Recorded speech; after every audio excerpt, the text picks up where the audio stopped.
debt was production. That's what it's tagged. That is debt was. See, it now opened the space for you and I, for small scale, to come in and strive, knowing fully well that the tax will not choke SMEs. But what do we have here? They come up with tax increment, they'll choke us until we leave the business. At any rate, the President Ahmed Bola, Tinibu, in the course of the election campaign, he told us that he's going to widen the tax net. What that means that's exactly what he's doing. And reduce our purchasing power.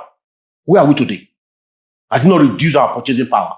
Okay. Has he not increased the tax net? Okay. But the presidency is always saying that they've invested in infrastructure like the Lagos-Calabar road and all of that. So what exactly do you think that, because also too, they borrow money. The president is taking loans and all of that. And that has now increased our debt, the country's debt.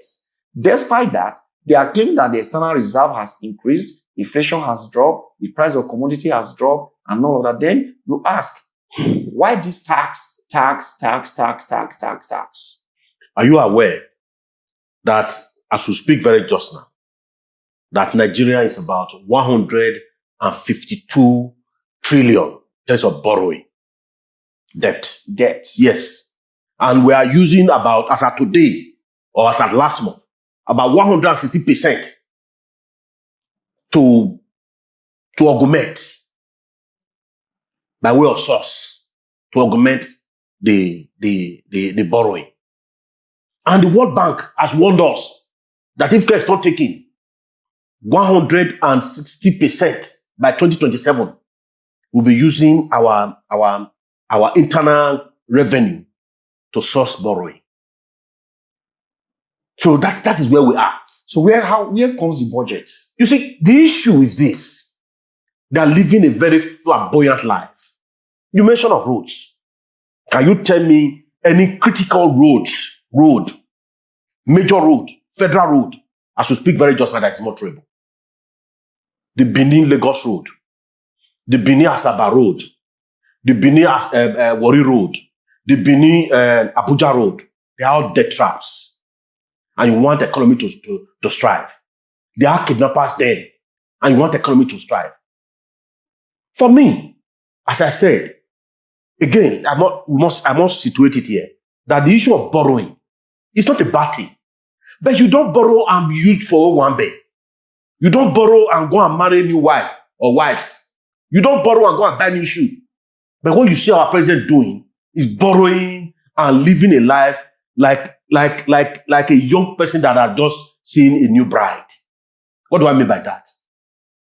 Not too long ago, you saw the official car he's using. President before him, they were using Mercedes-Benz. But he's using equivalent like that of the United States of America. He bought a new jet that was not appropriated for, but he said it was a gift. He bought a yacht that is between Switzerland and Spain. It's not in the shore of this country. So for us, we must look at it critically. Because as we speak, our inflation is celebrating, but the average Nigerians are hungry. When he was coming aboard, he told us that fuel subsidy is gone. And it made us to understand what that means, that the issue of borrowing will be minimized. But everyone agrees that, yes, they should remove subsidy. Of a truth, yes. And you're equally aware that the allocation to state governors has almost tripled since the removal of subsidy. You see, you must look at it this way. Yes, it has tripled. But what are the governors? See, what he's doing by more money to governors, it is to further make the governors his puppets. Can you say, I'm coming, can you say of these present governors that we have now and that of 1999 to 2023, when he, the city president, was a governor of Lagos State, when he can look at the then president in the face and say, President, I will not do this. President is not like that. It was during his time he created LCDA, the local council, LCDA in Lagos. Then the then president, Olusegun Obasanjo, withheld their allocations. And he survived. He was bold. He was courageous. He was fearless. How many governors can you say today that is likened to that of President Ahmed Bola Tinibu, permit me, Governor Ahmed as he then was. Okay, are you indirectly saying that he's giving them more money just to entice them? Just to make them subservient to him. Is he also connected to 2027? Everything is tied to 2027. You can see the Lagos, the coastal roads with utmost humility. I listened to the former president, Olusegun Obasanjo. He said, when elections are approaching or is approaching, there are critical things that you must initiate. And there are certain states that you will not let it go out of your own radar. No mention of Lagos State, Kano, Rivers.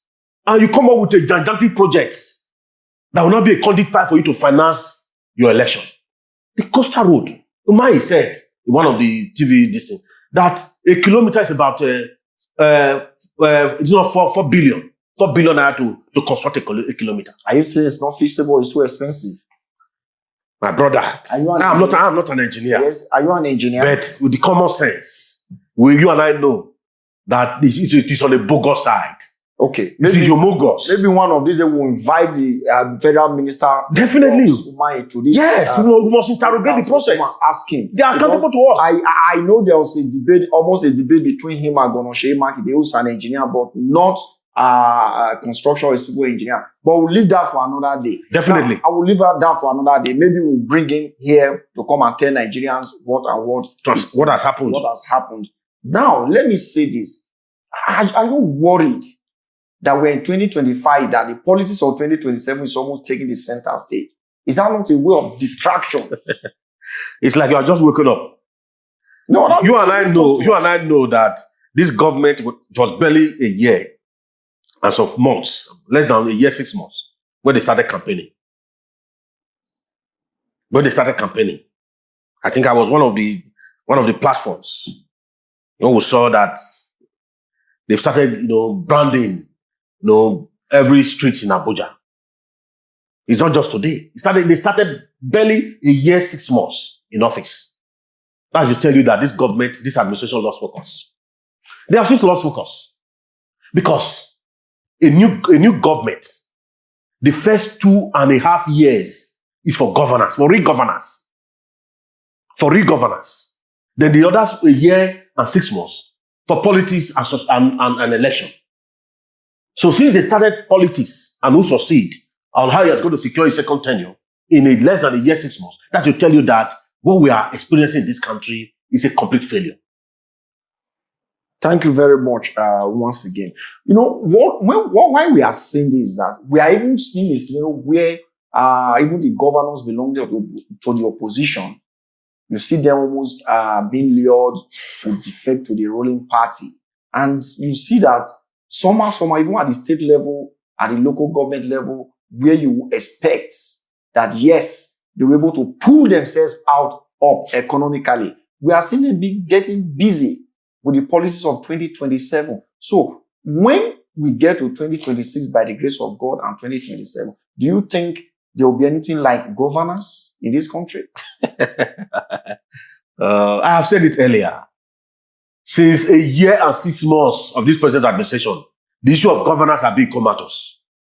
I know you will not agree with me, but that's the gospel. No, speak less for Nigeria. That is the gospel. It has been comatose. And now many Nigerians, majority of Nigerians will agree with me that since for the past a year plus now, the issue of governance and providing the dividends of democracy to Nigerians have been comatose. What they are saddled with, what has beclouded their sense of cognitive reasoning, not very just now, is how to make sure that the President Ahmed Bola Tinibu secures firstly his primaries and wins the general elections. Let's look at the commoners now.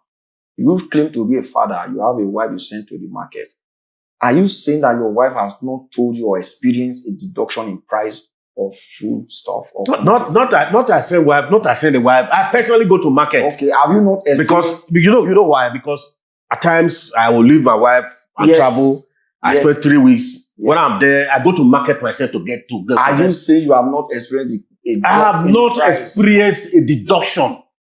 I have not experienced a deduction. Whether in yam, I bought a tuber of rice. I bought a tuber of yam, if I'm not mistaken, about 6,000 naira, a tuber of yam. a tuber of yam. In the market